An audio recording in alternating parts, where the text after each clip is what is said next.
Okay class 10 आज आपके last chapter को रिवाइज करेंगे PT1 के लिए पावर शेयरिंग। फर्स्ट क्वेश्चन यहाँ पे पड़ा होता है कि which language was recognised as the only official language of Sri Lanka. Sri Lanka की official language Sinhala. Apart from the centre and state government which is the third type of government practice in Belgium community government define majoritarianism. Majoritarianism is a rule by majority. ये simple यहाँ तक इसका answer रहेगा rule by the majority community. किसी भी देश में majority community का rule. What measure was adopted by the democratically elected government of Sri Lanka to establish Sinhala supremacy? सिंगालास की सुप्रीमेसी को सबसे ऊपर थोपने के लिए श्रीलंका की जो सरकार थी उसने क्या किया? उसने 1956 में एक एक्ट बनाया जिसने सिंगाला को देश की लैंग्वेज बना दिया। देश में सिंगाला को ऑफिशियल लैंग्वेज घोषित कर दिया गया। The government followed preferential policies during Sinhala applicant for university position and government job. Government ने उसके बाद प्रेफरेंशियल पॉलिसी की। प्रेफरेंशियल क्या होती है? किसी एक को प्रेफर करे, किसी एक की तरफ फेवर करें। तो उन्होंने सिंगालास को यहाँ पर यूनिवर्सिटी की पोजीशन और गवर्नमेंट जॉब्स में रिजर्वेशन दे दिया। Language spoken by the people residing the Wallonia region of Belgium. Wallonia में लोग फ्रेंच बोलते हैं। What is meant by the system of check balance? Checks and balance system उसे कहते हैं जिसमें एक ऑर्गन दूसरे ऑर्गन को चेक करता है और उसकी अपर होने को बैलेंस करता है। तो यहाँ पर हॉरिजॉन्टल डिस्ट्रीब्यूशन होता है लेजिस्लेचर, एग्जीक्यूटिव, जुडिशरी के बीच में। ये तीनों एक दूसरे के काम को देखते हैं, एक दूसरे पे कंट्रोल रखते हैं। इस सिस्टम को चेक्स एंड बैलेंस कहा जाता है। After independence Sri Lanka witness the supremacy of which community? Sinhala community. Define the term ethnic. Ethnic क्या होता है? Ethnic means social division based on shared culture and common descent. किसी एक तरह की भाषा का, किसी एक तरह की धर्म को, किसी एक तरह के रीति रिवाजों को फॉलो करना, ये एथनिक कहलाता है, एथनिसिटी कहलाता है। Okay. Vertical division of power क्या होती है? वर्टिकल डिवीजन पावर होती है जब पावर गवर्नमेंट के बीच में डिवाइड की जाती है। तो यूनियन, स्टेट और local government. Compare the different ways in which Belgian and Sri Lankan dealt with the problem of cultural diversity. अपने यहाँ पर डाइवर्सिटी को बेल्जियम और श्रीलंका ने कैसे ट्रीट किया, कैसे टैकल किया प्रॉब्लम को? तो बेल्जियम ने क्या किया यहाँ पर?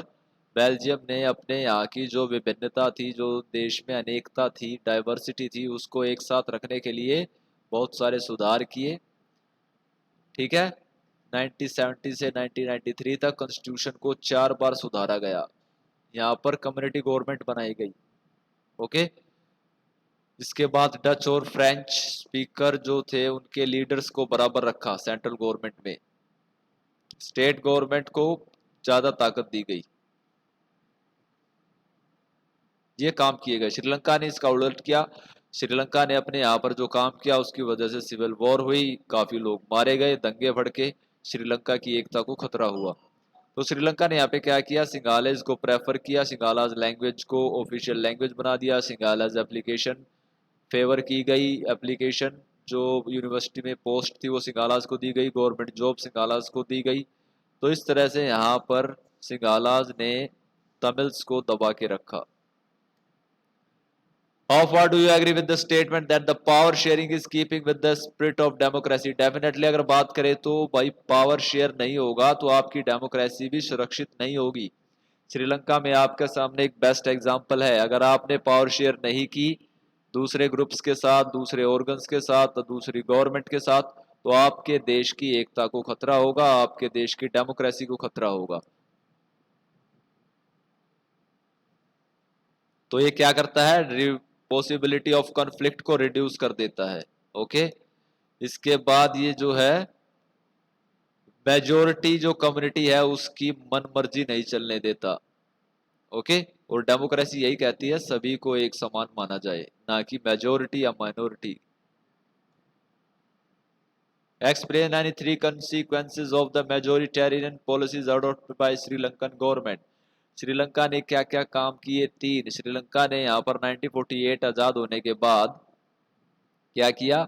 सिंगालाज की सुप्रीमेसी को साबित करने के लिए वहां पर सिंगालाज को ऑफिशियल लैंग्वेज घोषित किया। उसके बाद सिंगालाज एप्लीकेशन फेवर की गई जॉब्स के लिए, ठीक है, और उसके अलावा तमिल्स को जो उन्होंने आवाज़ उठाई उनको रोका गया। तो इस तरह से यहाँ पर श्रीलंका ने जो किया उसकी वजह से क्या परिणाम निकले, श्रीलंका के इस परिणाम की वजह से तमिलों ने अपने आप को अलग पाया। उन्होंने अपनी पॉलिटिकल पार्टीज जो थी वो बनाई, रिवोल्ट किया, लड़ाइयाँ लड़ी, स्ट्राइक्स की, उसके बाद यहाँ पर स्ट्रगल हुए, झगड़े हुए, फिर यहाँ पर सिविल वॉर हुई। तो ये इसके असर रहे हैं।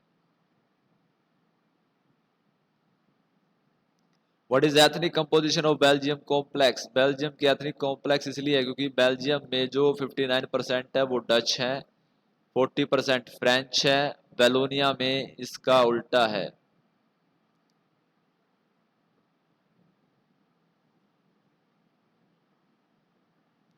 ब्रूजल्स में इसका उल्टा है, 80% लोग फ्रेंच है, 20% ओनली डच स्पीकर है, और 1% यहाँ पे जर्मन स्पीकर है। तो ये काफ़ी एक ऐसा है जहाँ पर कॉम्प्लेक्स सिचुएशन क्रिएट हो जाती है।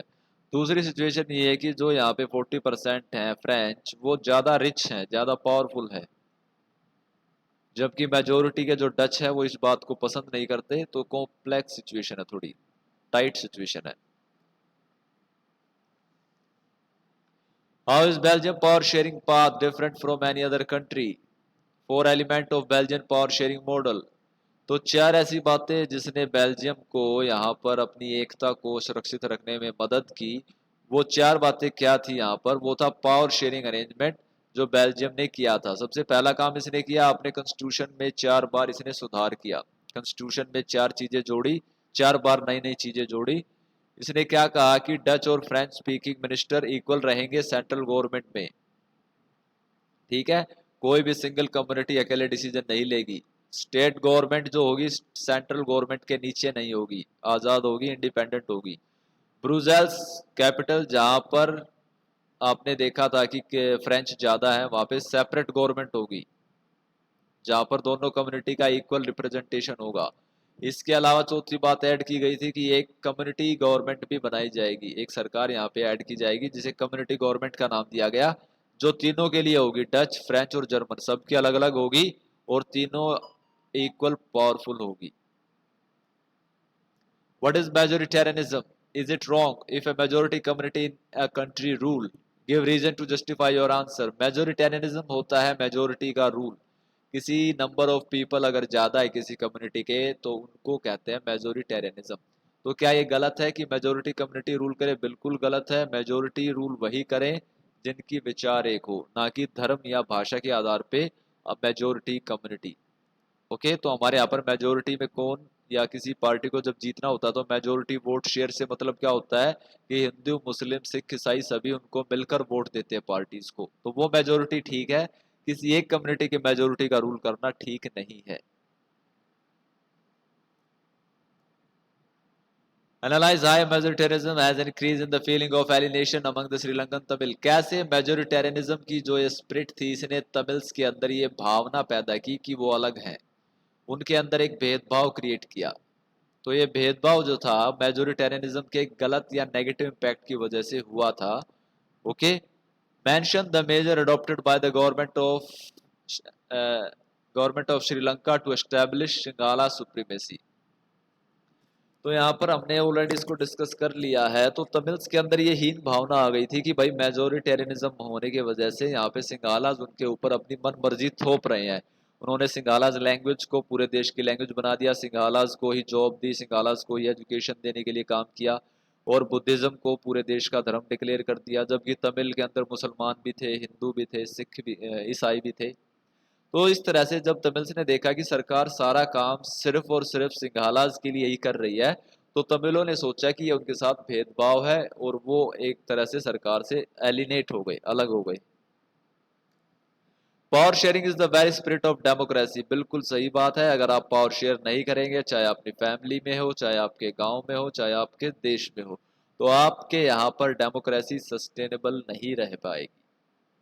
क्रिएट इस पावर शेयरिंग को जो है क्रिएट करना पड़ता है। अगर आप डेमोक्रेसी को बनाए रखना चाहते हैं, देश को खुशहाल रखना चाहते हैं, देश में एकता बनाए रखना चाहते हैं, तो power sharing is the must. तो भारत में पावर शेयर की जाती है दो तरीके से, वर्टिकल और हॉरिजेंटल। वर्टिकल कैसे की जाती है? सरकारों के बीच में, जहाँ पर तीन तरीके की सरकारें होती हैं, लोकल, स्टेट और सेंट्रल गवर्नमेंट, और एक गवर्नमेंट ऑफ ऑर्गन के बीच में, तो वो होती है लेजिस्लेचर, एग्जीक्यूटिव, जुडिशरी के बीच में। इसके अलावा पावर शेयर की जाती है विभिन्न ग्रुप्स के साथ, जो किसी दूसरे धर्मों के हैं, दूसरे ग्रुप्स के हैं, उनके साथ पावर शेयर की जाती है। पॉलिटिकल पार्टीज के साथ पावर शेयर की जाती है, प्रेशर ग्रुप्स के साथ पावर शेयर की जाती है।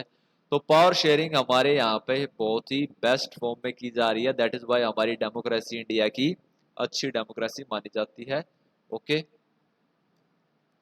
Describe the vertical and horizontal form of power sharing. Vertical ऊपर से नीचे, हॉरिजॉन्टल एक बराबर। तो ऊपर से नीचे यानी ऊपर वाला ज्यादा पावरफुल होगा, तो इसमें यूनियन गवर्नमेंट पावरफुल होती है, और इसके नीचे जो भी गवर्नमेंट आएगी, स्टेट गवर्नमेंट, लोकल गवर्नमेंट, वो इसके नीचे सुबॉर्डिनेट होगी, इसकी नीचे होगी, पावर में इससे कम होगी। हॉरिजॉन्टल शेयर ऑफ पावर में क्या होगा? तीनों इक्वल होंगे। तो भारत में जो सरकार है उसने तीन ऑर्गन्स जो है कॉन्स्टिट्यूशन में, लेजिस्लेचर, एग्जीक्यूटिव, जुडिशरी, तीनों को एक बराबर माना है और तीनों एक बराबर काम करते हैं। कोई एक दूसरे के ऊपर कंट्रोल नहीं कर सकता, कोई एक दूसरे को ऑर्डर नहीं दे सकता। तो इसे कहते हैं vertical and horizontal distribution of power.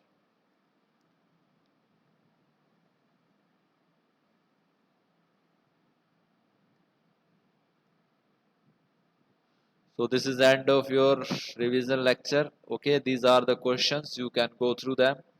And if you have any doubt, then you can ask. Okay, thank you.